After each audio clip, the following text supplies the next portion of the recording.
Good morning. My name is Aissia Richardson, and you are listening to Voices of Change. We've got an exciting show today.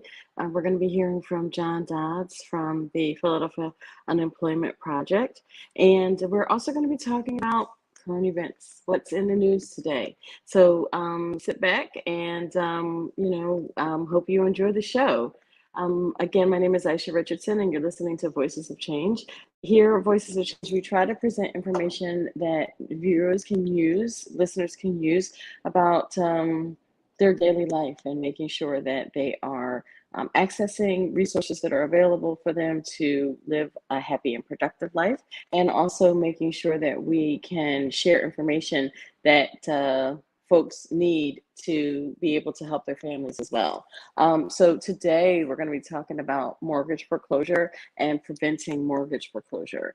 And so the Philadelphia Unemployment Project has been around for a couple of decades, really being the voice of folks who are unemployed and who are looking to get back into the job market or looking to get the resources that are due to them if they're on unemployment, and navigating people through the unemployment process and applying for unemployment. During the pandemic, as you may know, a lot of folks were having issues with getting their PUA. And so that's the Pandemic Unemployment Assistance. And so John Dodd is here, and we're going to bring him into the show. He is the person that had spearheaded some of the policy changes that helped to expedite getting people's unemployment and calling out the labor and industry to change the ways that they were certifying people for unemployment. So, John, are you here? I am here. Hello. Hi, Aisha. How are you? I'm fine. Before I started working where I am now, the Philadelphia Unemployment Project used to be a part of the Black United Fund, African American United Fund, and the payroll deduction campaigns throughout the state and the city and United Way. And so I actually was the one who used to write the checks for the Philadelphia Right. Unemployment Project. And so it's really great to be able to work with you. You know, my mom was a big fan of your what you did, and so She's an old friend. nice to do that full circle. Yeah. Thanks for having me. Of course. I mean, I try to participate in the Zooms that you guys do to bring folks up to speed around what's going on with labor and industry. And, you know, in my professional world, did, bring on the labor and industry secretary to talk about how they were going to improve what they were doing. And I think it took them 20 years to get a new system, and that system has had issues. But I really appreciate that PUP has been on the forefront of calling out those issues and holding our elected officials and appointed officials accountable. So go take it away, John. Well, that's, since our name, Philadelphia Unemployment Project, a lot of people end up calling us thinking we're the unemployment office. Mm-hmm. And that's very understandable, since the unemployment office itself never answers the phone. So you've got people all over the state and all over the city that are not getting their money. And they call there's an 800 number you're supposed to call. You're supposed to call. And of course it rang busy. It's been ringing busy for 10 years, but particularly during the pandemic, it super was busy. You could never get anybody on. So they call us, and we get all these people with problems coming to us. And of course, there's only so much we can do. We're not the state, but as we have done our best to point out the problems and put pressure on the state. And we've had a series of demonstrations calling on the governor and the Secretary of Labor to do a better job. At one point, over 300,000 people were just waiting to get their case determined, whether they're eligible or not. And then they went on. My sister-in-law spent 9 months waiting to hear what's happening with her. Didn't even know why. They never told her why. She just signing up. And of course, since you can't ever talk to anybody, and that's so anyway.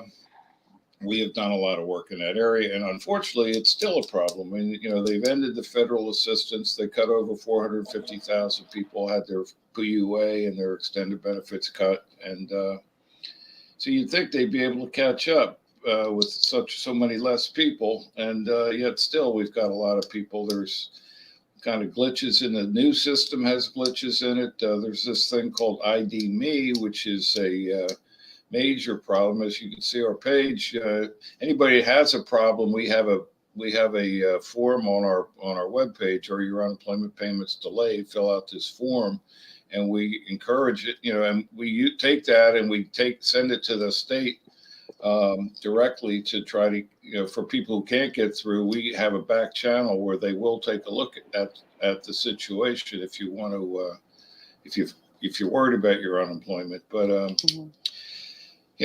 this thing called ID Me has been getting in the news lately, and that is, they're worrying about fraud, which, of course, nobody wants to see fraud, but they've got a system that a lot of people cannot maneuver, and it just stops them cold. You've got to be, and one of the problems in general with the entire unemployment system now is you've got to be savvy to use a computer or a smartphone to make it work. And we think that is really a serious problem. There's so many people that are not that computer savvy. If you're over a certain age, you didn't grow up with computers.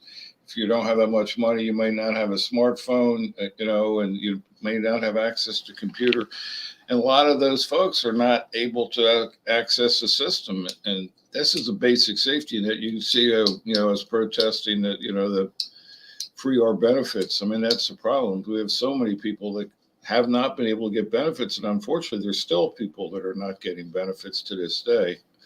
And I'm happy to say, meeting with the Deputy Secretary for Unemployment Compensation, the Secretary of Labor, and trying to because we get all these people contact us, so we can tell them what's happening, who's not getting it and why. And, of course, the real challenge is how to get them to fix the system. They will help individual, cases, but, a lot of this stuff goes on. And I think the overwhelming problem is there's nobody to help you if you have a problem. And there's no reason you should have a system which is the basic income for people to survive.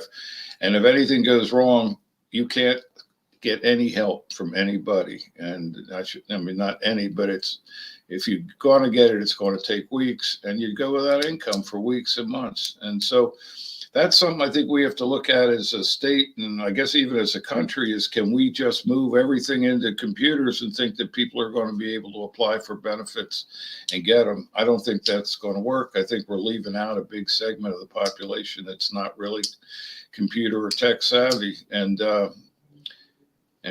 really, you've got to have a human being that'll pick up the phone at some point, and we do not have that system right now. And if we go forward, and that's a challenge for the state, can we put the resources in to make sure that somebody, when they lose their job, actually can count on getting unemployment benefits, or they're going to be, starving to death with no benefit, no utilities, can't pay the rent. I mean, that's what we're putting people into, that situation. And so anyhow, that's the long story of what we think is going on. And we do work, we get people money every day. We're very happy when we do free up their benefits, but the system is just not properly designed right now to take into account a lot of people's differences. People with gray hair like mine, we didn't grow up with computers, and a lot of people just are not. Just trying to download a picture and, things like that off your phone. Well, that's okay. But some people, you'd be amazed or maybe you wouldn't be amazed, but how many people just are not able to maneuver that. And if you don't maneuver that, you do not get unemployment benefits. Yeah. And if you have a problem with that, there's nobody to help you.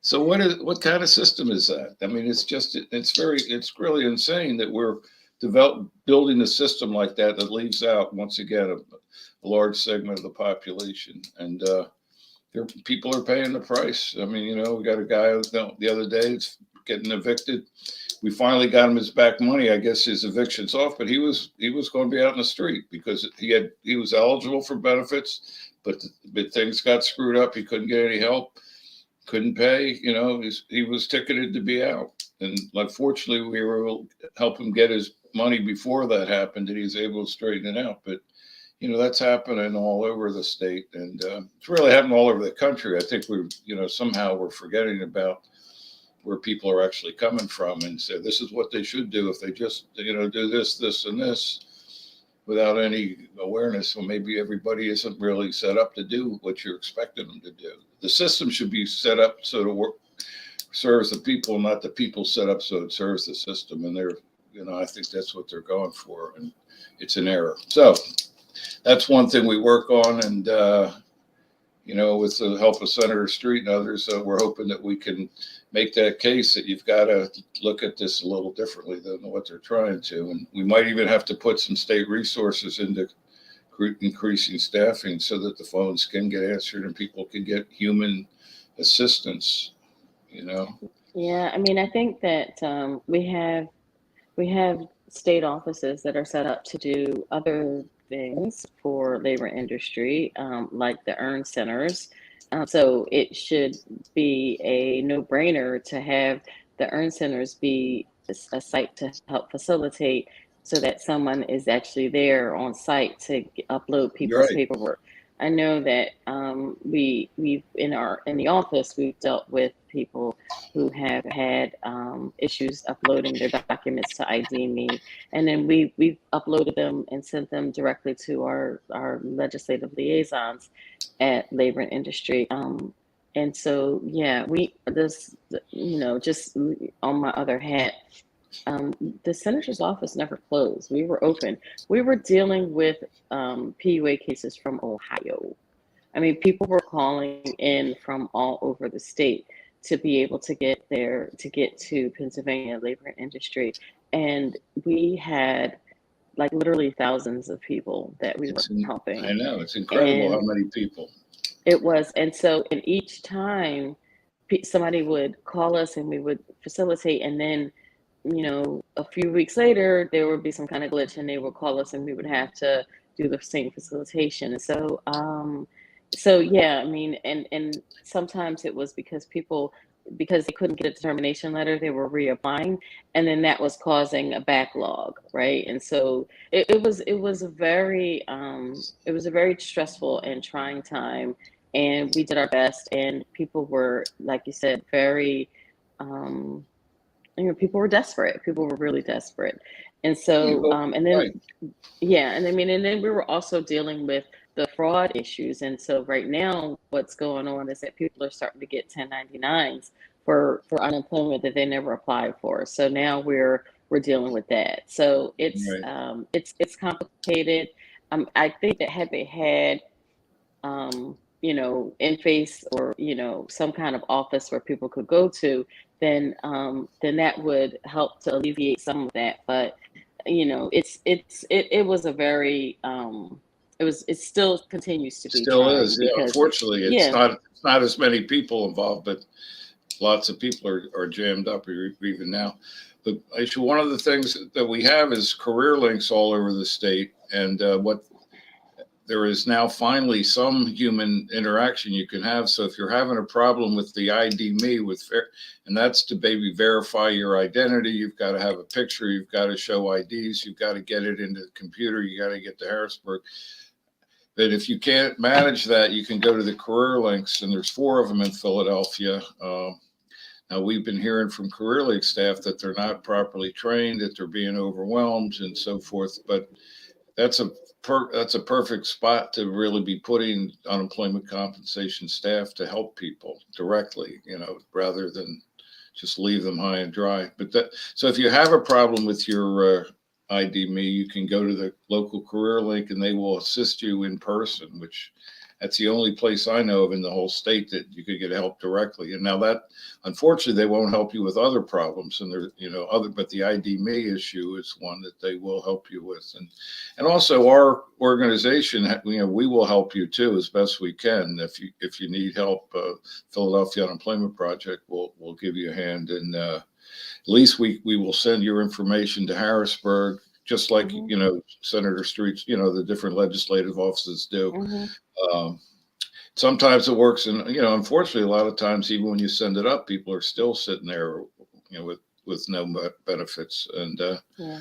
like I said, we've been working directly with the top people in the labor and industry to get those people in front of them. And well, I don't want to go into too much detail because it will get boring. But we're trying to.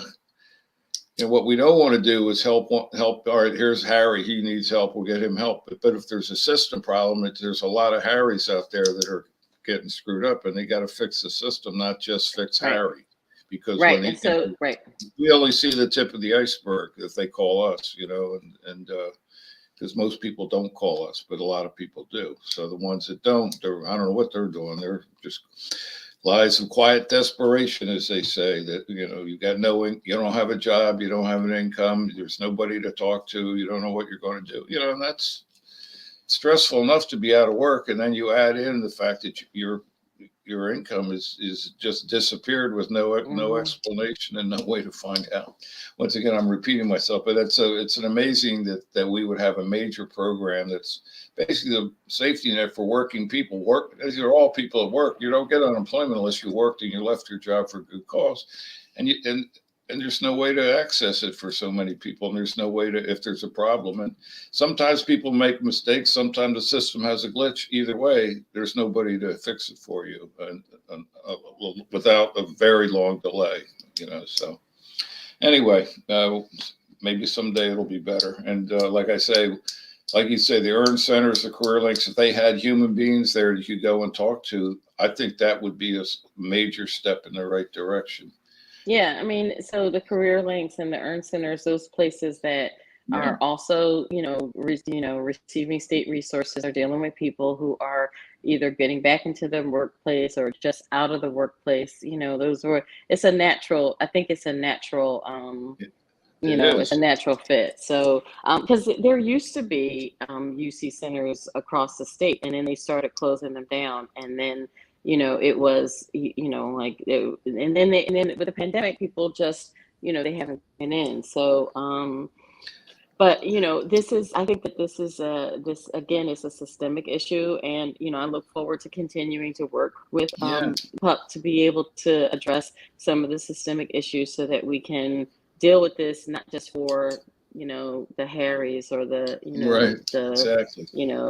the Michelles of the world that need support, but everybody that has been having issues with the system. So, but I also wanted you to talk a little bit about the mortgage assistance program, because rental assistance is over, and I can tell you with rental assistance, it's almost like a pause, because there are counties across the state that haven't used all their rental assistance.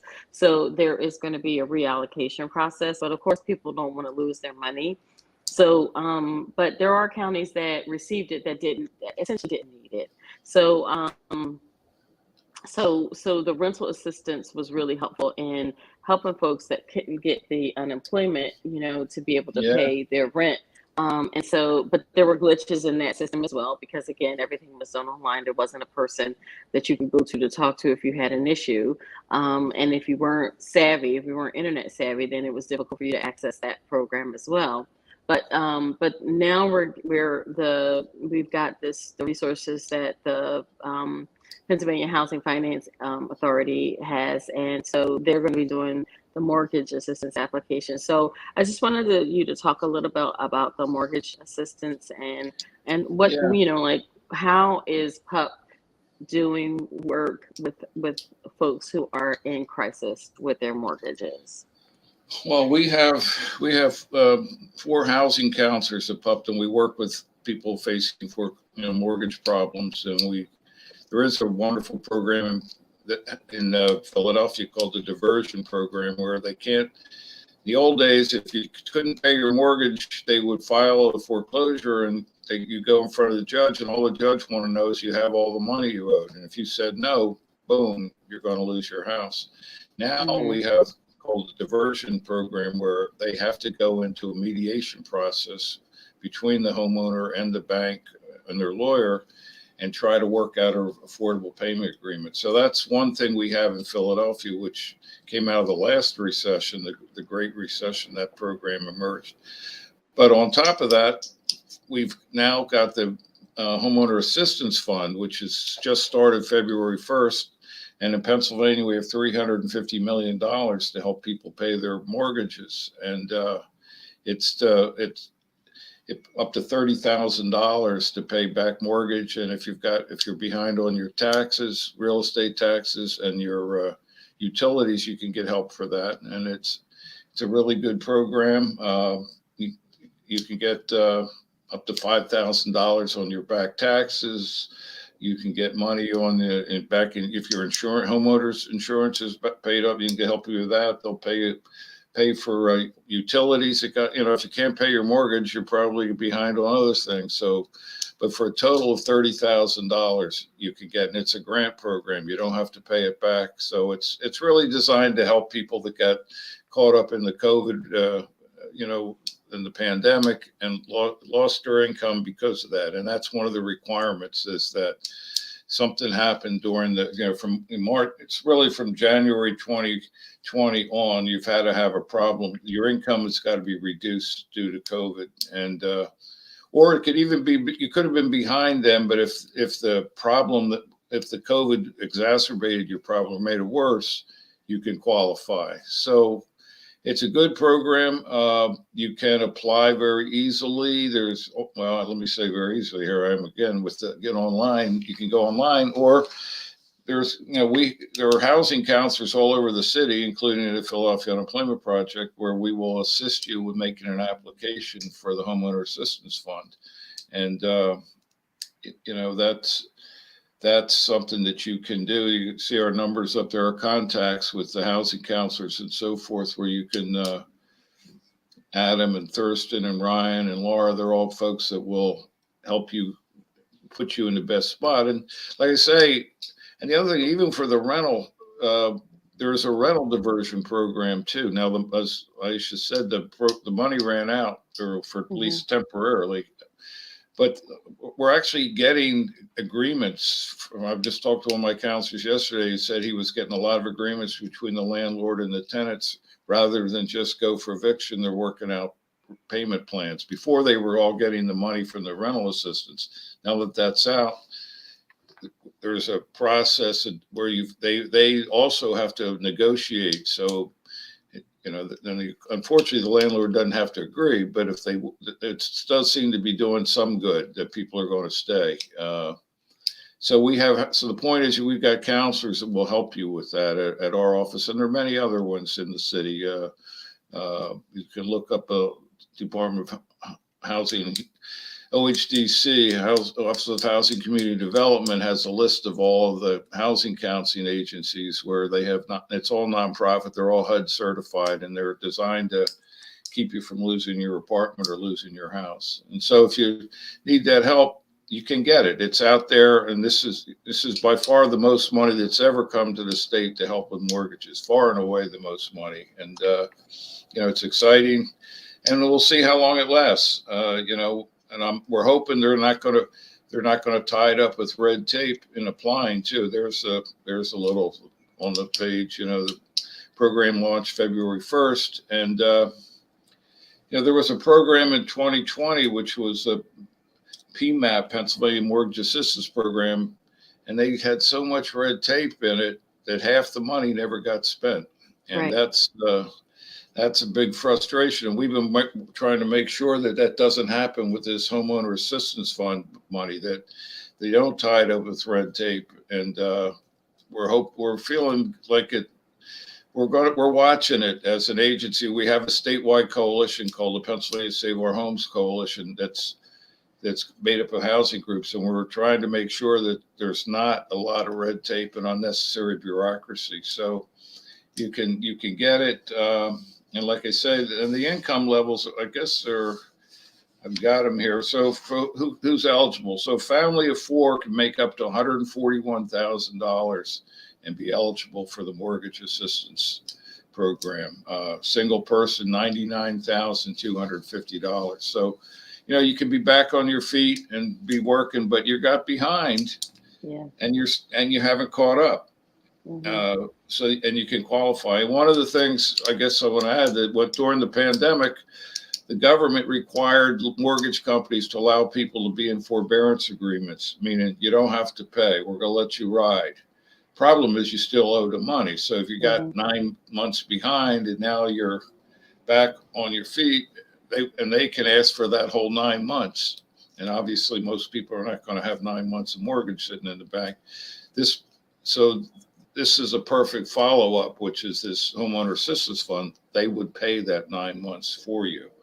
So don't miss it is the point. If you're out there, and let people know, the link is phfa.org is that the link here? Where'd I go with it? I just sent it. You can go online, phfa.org, and ask them for and get you started, or go to our webpage, phillup.org, and we will contact you and help you do the application. So there's some good things that came out of this pandemic in terms of programs for people, such as such as this.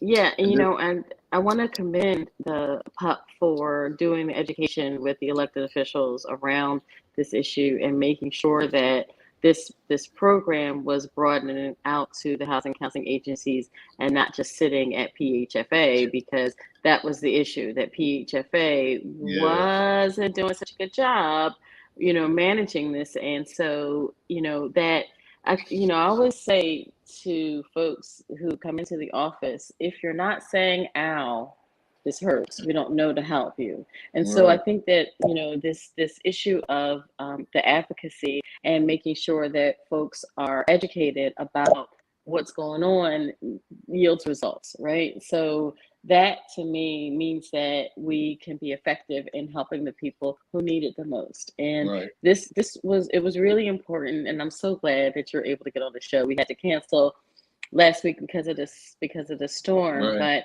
this is really critical, because there are so many people who are suffering because they're adults, they're full-grown adults that have managed their lives, you know, and now they don't know where to turn to. And what I want to get across to folks is that everybody needs help. You know, I reach out to entities to be able to help me to navigate the problems that I have. And so, you know, after my mom passed, you know, she hadn't paid her mortgage. And so we had to figure out how to pay her mortgage. And, you know, we don't have a lot of resources. And so my siblings and I pulled our resources to be able to, you know, to deal with it. But, you know, again, you know, we're living our own lives too. And so, you know, this is an issue for us as well. Like, how do we continue to maintain her home and after she passed, because her income, you know, that was paying the mortgage isn't there anymore. So, you know, this is it's important to me personally. So I feel like you know, like if I'm struggling, then other people are struggling too. And you're connected too. So you know, there's people are a lot less connected or less informed. Exactly. Yeah, well, that's right. And that's what the unemployment problem, the mortgage, the rental, all these things. So it's good to have groups like ours that you can turn to, and we will help certainly to connect you with what you need. And also staying on top of those agencies that run these programs, because they do often sort of lose track of what the purpose is. You know, they just get so tied up in red tape and bureaucracy that they leave people behind. And we see that all the time. And like I say, the mortgage program of 2020, half the money, they took the money that was supposed to help people pay their mortgage and put it into their prisons, is what the leftover money did. You know, and it's like, wait a minute, you know, what's, you know, help people. Don't make them bring all this documentation they can't find. I mean, don't allow people to rip it off, but Let's, Mm-hmm. anyhow, that's sort of the line you go between, no, some lawyers are telling you, don't let them do this, don't let them do that. Next thing you know, nobody's getting it. Mm-hmm. Deserving people aren't getting it. So, and we're going to be keeping track of that as this program just started. And, we're going to be, so one of the things that we do, we provide a lot of services, but we also advocate within that. And that's always been a basis of the Philadelphia Unemployment Project is help people get services, but also organize around problems that are created within them. And sometimes there are problems. Sometimes there Exactly. are no program. Often there's no programs. We've got to create them. Now, in this case, we have a program, but let's just make sure it works. It's like unemployment. They provided so many benefits for people in unemployment during the pandemic, and yet hundreds of thousands of people couldn't get them. So, the government, the Congress set up, PUA, all these good programs, and then the state couldn't get the money to the people who are deserving. So there's different levels of advocacy that we need. And, and we encourage the people themselves that are going through it to do the advocacy. It's not like PUP does it. PUP is part of laid off workers and homeowners and so forth that people can speak for themselves. And that's what we find most effective when those folks, or we get them in front of the Secretary of Labor and stuff, and she now has to talk to a room, well, usually it's a Zoom these days, a Zoom full of people who are going through it. I mean, that's helpful. They're not in touch with people as much as they should be. I think if you're going to run a program like that, you ought to know what the people are dealing with, and when you And don't, that's right. That's why you advocacy get organizations. systems that don't work, and oh well, my Yep. check comes every 2 weeks. What the heck? So So yeah, and I mean that's why advocacy organizations are so important. We're going to take a break. We're going to do a commercial break, and then I'd like to bring on, if you could stay, I'd like to bring on Lisa Rhodes from the Pennsylvania Democratic Black Caucus. She's a chair, and so really I want to be able to spread this information out statewide, not just in right, Philadelphia. So I've asked Lisa to come on to be able to share the information with folks in the statewide network. But we're going to take a quick break sure, and then come back. Okay. that sounds All good. right.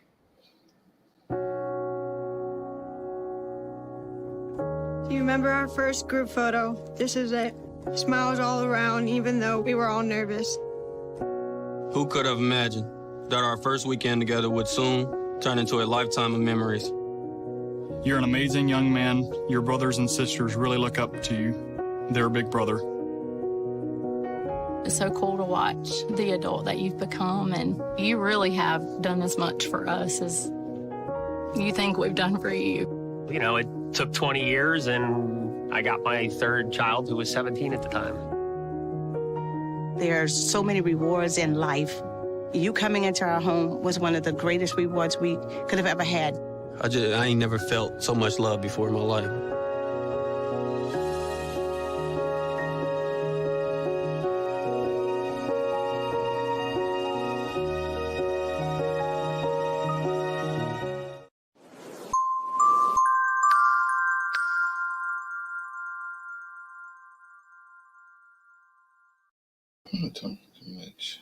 And we are back. And so thank you so much for joining Voices of Change this morning. And we have John Dodds. Do we have Lisa?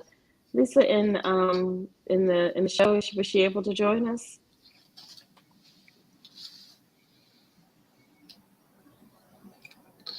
Good morning, good morning, good morning.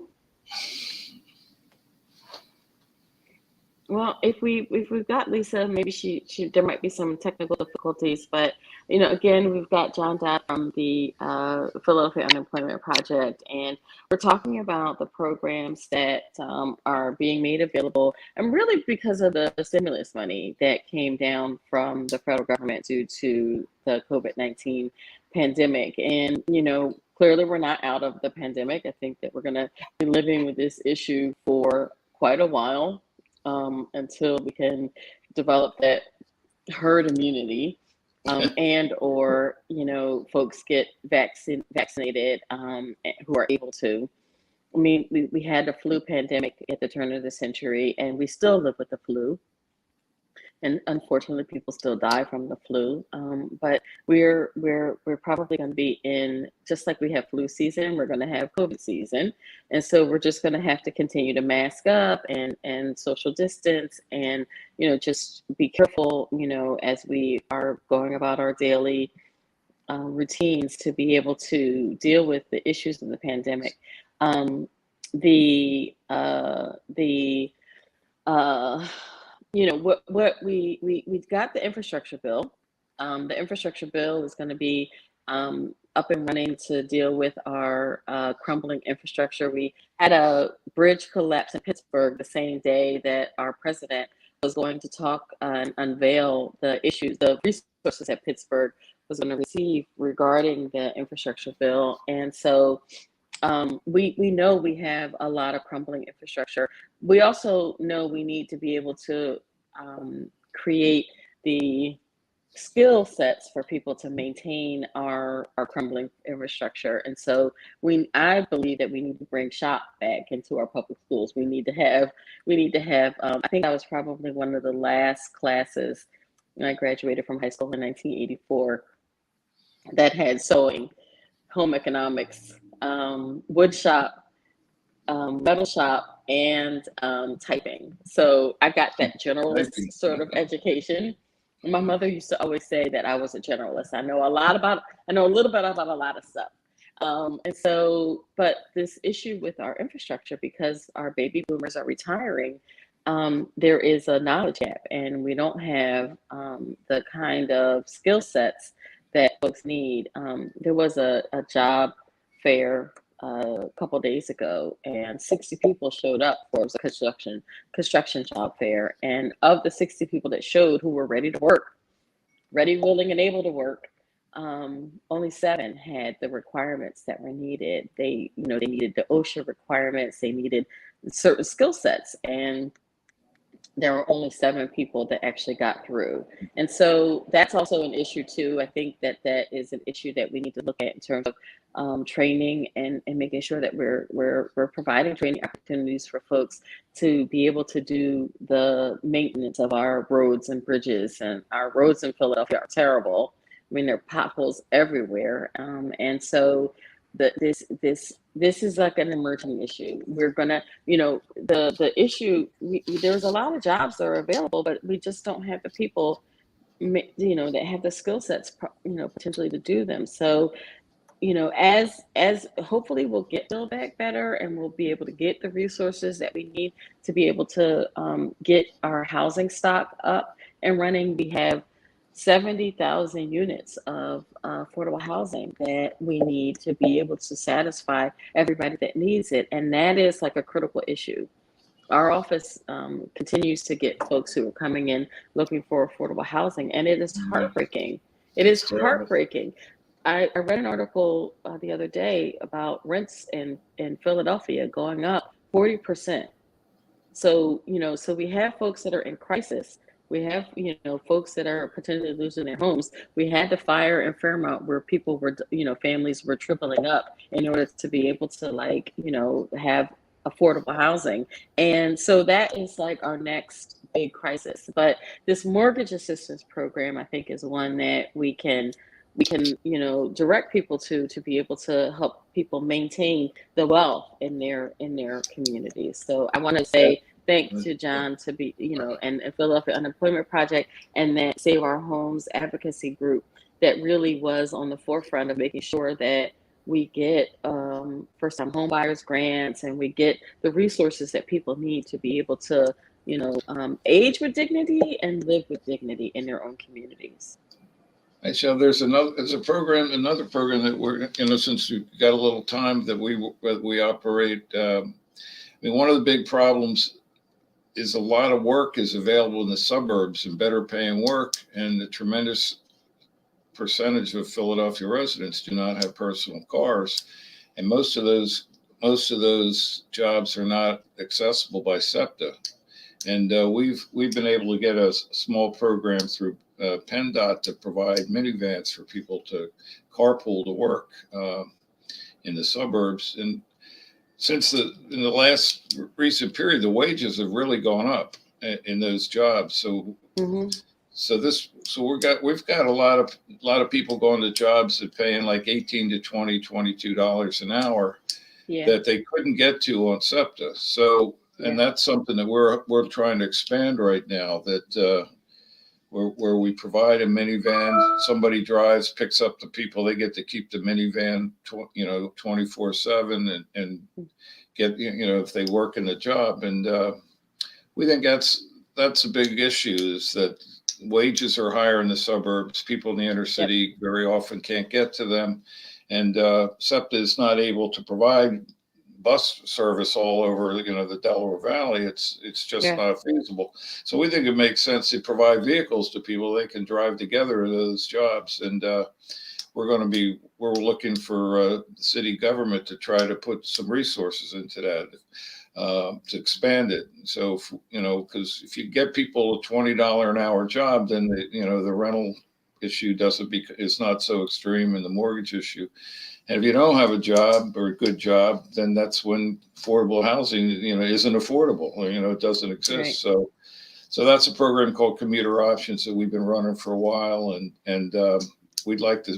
we think we could, with a fairly modest amount of money, we could really expand the number of people who could get to those jobs. There are jobs like in food service and warehouses and meat packing, things like that. But really, the wages in the last couple of years, it's just shooting through the roof. Like I said, our average wage is over $18 for the people that are riding these vans. So that's just another thing is that we've found is that transportation is a big problem for people. And, those same jobs do not pay as much in the city. You could get anywhere in Philadelphia on SEPTA, but once you get out into the counties, it's hard.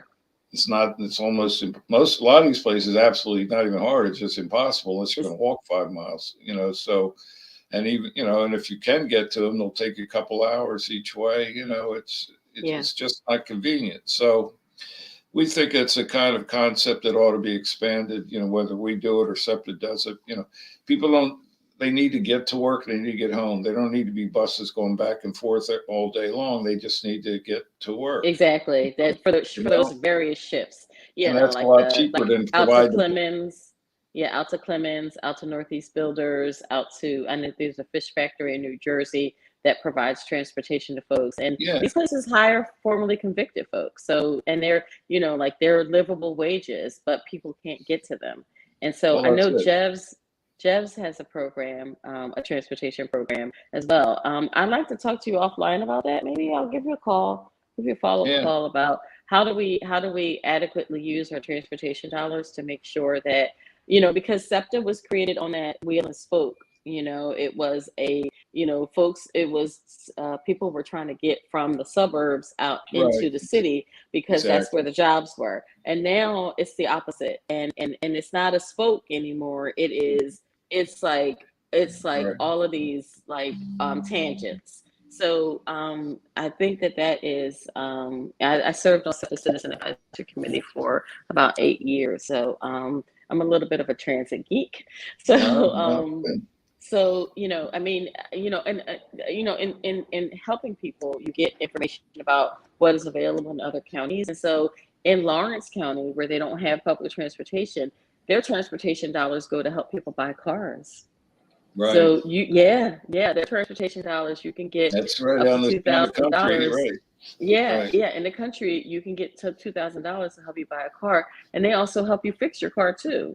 So that's the way they use their transportation dollars, because they don't have public transportation. And so if we can re-envision how we use public transportation dollars, and even in the city because of need, then that makes a lot of sense. It's not really feasible for SEPTA to honeycomb the 8 counties like they do. This Philadelphia, you pretty much got buses you can get anywhere in Philadelphia, but there's no way they're going to have a bus service like that all over the 8 county region. And that's where, we think the idea of providing minivans, we're not giving everybody a car, but we're, if 5 or 6 or 7 people are riding together to work, it's fairly reasonable. They pay $6 a day round trip, and PennDOT is supporting that. So we're happy to say, but it's not it's a fairly limited amount, and the need is a lot greater. So, like I said, we're hoping the city government will put some resources into expanding that. We think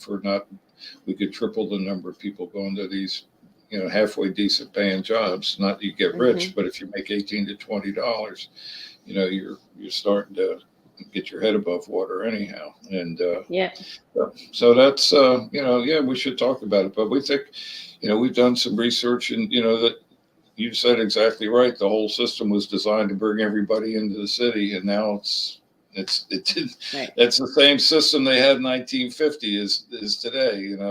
Let's get them all down to Center City, and everything will be fine. And now, and then the other thing about the repercussions of the pandemic is that folks realize that they could do the same work from home. So I think what we're going to find is that a lot of those office buildings in Center City are going to be converted.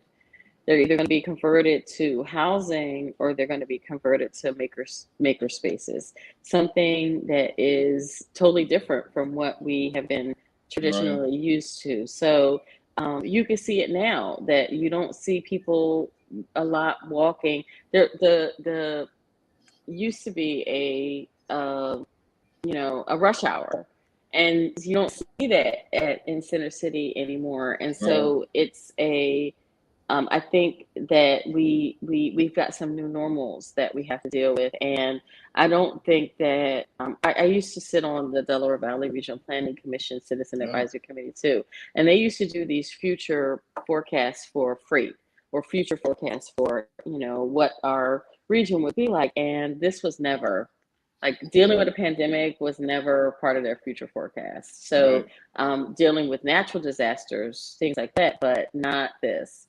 So I think that there is a lot of work we need to do to look at our new normals, and I think that pretty much we're in new territory, so we can make recommendations that can help people in our new normal.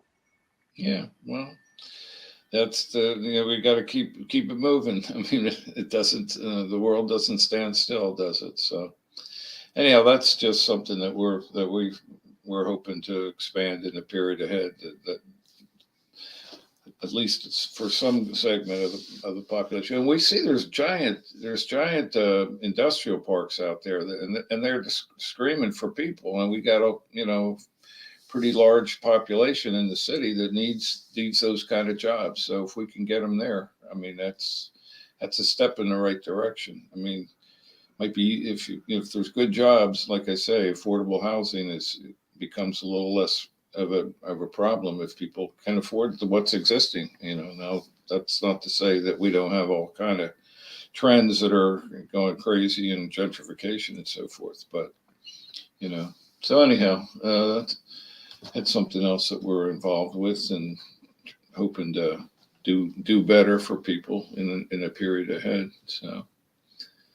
Yeah. No, it's really great work. It's really great work. I'm glad I got a chance to talk to you about because when people think Philadelphia Unemployment Project, they just think, like you said, unemployment, but there are other things that you're doing, and it's really great to talk to you about these exciting programs. So thank you so much for taking the time, and I mean, and also talking about these trends. I think that I loved working with my mom because she was a visionary. And so she was always looking, she was ahead of the whatever, she was so far ahead that, sometimes people were, she was always pushing the envelope. And so she taught me to think ahead as well. And sometimes, what I'm doing now is a little hard because people want to do traditional stuff, but, I'm still an activist, at heart. And so it always amazes me that I'm able to do what I do as an activist. So, and it's great to connect with you as well. It's also awesome to talk to people who knew my mom. Yeah. Yeah. And your dad too, I guess. Although I guess it's your dad. Yeah, Uh, yeah. My mom and Albert. my dad were I called him amazing, Albert. but I know he had a different name, but I knew him as yeah, Albert. yeah, yeah. In fact, I He knew him just before I knew your mom. Yeah, really. Did you all yeah. go to school together? No, we actually worked in the welfare department way back Oh when. wow. Oh wow. When he was a social worker. Yeah, I was too Yeah. for a little while. We were in Jefferson District way back in 170s, and yeah, Wow. so yeah, goes Yeah. back. Philadelphia is such a big small town. It's Yeah, exactly. Yeah, exactly. it's Yeah, so big small yeah, town. Exactly. yeah. Yeah. So actually we're gonna take a break. So we're gonna take a break right now before we end up, but I do want to have you come back. So just hold on just a sec so we can take that break, okay? Okay. All right.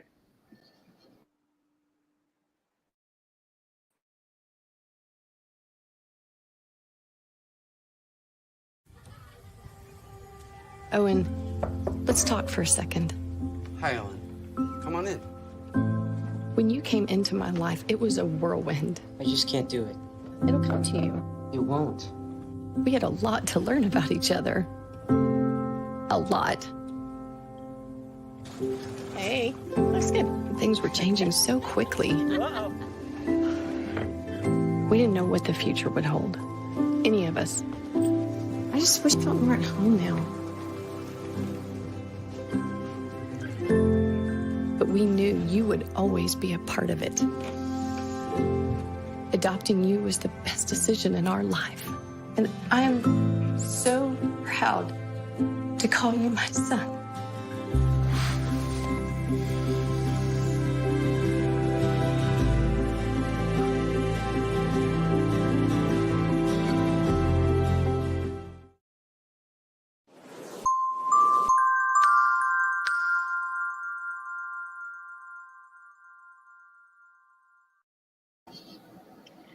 Thanks so much for joining us. This is Aissia Richardson, and I am the host of Voices for Change. And this is we've got John Dodds here from the Philadelphia Unemployment Project. I want to give a shout out to my husband Kevin, who's listening. Thanks for being my booster, Kevin. And so we were talking about this.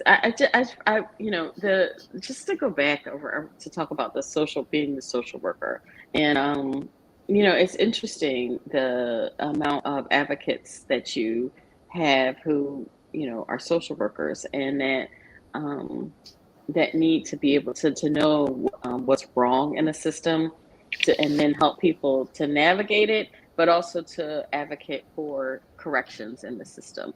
I think that is a unique skill that social workers have. My grandmother was a social worker, and so she inspired the idea of stabilizing the individual, stabilizing the family, stabilizing the community. And I think that is something that I bring to my work, and something that my mother brought to her work, and certainly it's something that I celebrate, in the work that you're doing too. So it's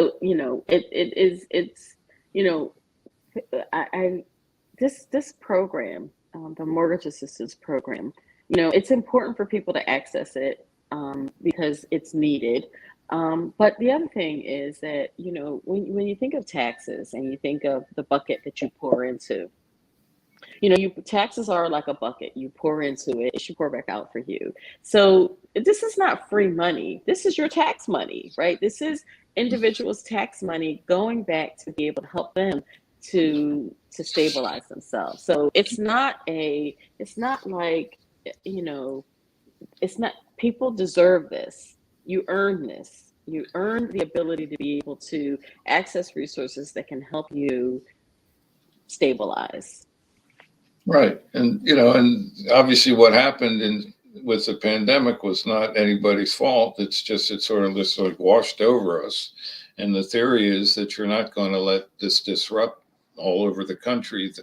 Millions of people lose their homes and be dislocated and so forth. And So it makes perfect sense. We're investing in our people and in the citizens, which makes more sense than what we usually invest in, like giant military and things like that. I mean, of course, people think it's terrible, socialism or not this or that, but we have a wealthy country.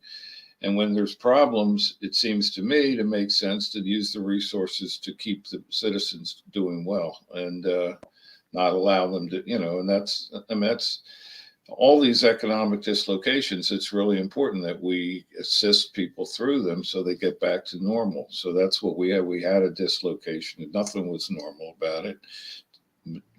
Businesses closed by the thousands, and some of them are still closed, unfortunately, and so it's only a good use of the resources of the country, seems to me, rather than let that you don't even want to talk about the impact of somebody losing their home. I mean, there's studies that show the children that are involved in a foreclosure or it affects them their whole lives. I mean, it shouldn't happen, and it doesn't have to happen, and hopefully it's not going to happen this time around. That we had the forbearance, so people didn't have to pay the mortgage during the bottom of the pandemic, and now that we're coming out of it, there's money to pay it back. It's just makes perfect sense, and it's too rare that we do that. But I think, not to get too political, but when we saw a Democratic Congress and a Democratic president, they were able to take the resource. They were able to fight this pandemic, and we came out of it. Not as bad as it could have been. In fact, during at the beginning, people were actually doing better. I mean, there were enough resources put out that the poverty dropped in the middle of the pandemic, and and that's a good thing. I would say, and the country is still able to survive. The billionaires still got their billions, and we wouldn't want them to lose their billions, I'm sure. But so yeah, it's just a good idea that we're doing this, and people should get it. Sign up. It's the Housing Assistance Fund, phfa.org, and you can apply. Call PUP, call Philadelphia Unemployment Project. We'll help you with an application, and yeah, let's keep let's keep people whole, and let's keep families in their homes. I mean, that's pretty basic, I would say. It is. Societies are judged on how they treat the most vulnerable, children and older people. And so I want to be part of a society and a system that honors our folks who are vulnerable. It is you earned it. Your tax dollars paid into it. Again, it's a bucket. It should pour out for you. There is no there's no harm in finding out if it could help you or a family member. Certainly, if people want more information, they can contact the senator's office and we can do referrals for an agency that's close to you. Right. But it is important that people access the resources that are available to them. We should not be leaving money on the table. No, we should not leave any money on the table, because if you do, then it gets reallocated to something like war or something like, something that you don't want it to go to. And I appreciate the Unemployment Project for being a good steward of public resources. That is the key to making sure that programs are successful, to advocate for a program and be a good steward of the resources. So we're winding down. It is about to be the 10 o'clock hour. I want to thank John for, helping me go back down memory lane on a personal level, but also for the advocacy work that you do every day to help the folks that are voiceless. So thank you. Well, thanks for having me on, Aissia. Thanks for having me. And that's our show for today. Now, hopefully we can get Lisa Rhodes back on for the Unemployment Project. But, we really appreciate the folks that are here. And everybody have a great weekend. And we'll see you next week on Voices of Change. Thank you so much.